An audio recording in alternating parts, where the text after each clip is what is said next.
Hello. Hi. నమస్తే అందరికి. పొద్దుగాల లేచి రెడీ అయ్యి ఎక్కడికెళ్తున్నా అనుకుంటున్నారా? మా ఫ్రెండ్ వాళ్ళ అక్కది పెళ్ళుంటే పెళ్ళికెళ్తున్నాం అనమాట. ఫ్రెండ్స్ అందరం కలిసి. సో, మేము లోపలికి ఎంటర్ అయ్యే లోపు డీజే సౌండ్ మామూలుగా కాదు బీభత్సంగా వస్తుంది. మొత్తం దద్దరిల్లిపోతుందనమాట ఫంక్షన్ హాల్ మొత్తం. సో, మేము అక్కడికెళ్లి కూర్చున్నాం. పెళ్లయిపోయింది. పెళ్లయిపోయిన తర్వాత ఫోటో దిగడానికి స్టేజ్ మీదకెక్కాం. ఫోటో దిగామనమాట. పెళ్ళిలో కొంచెం హవా ఉంటది గదా!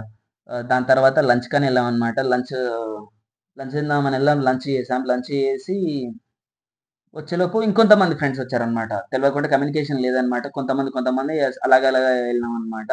సో, ఇదయిన తర్వాత అందరం కలిసి డాన్స్ చేసాం. మీరు డాన్స్ చూడండి. Like and share, subscribe. Bye.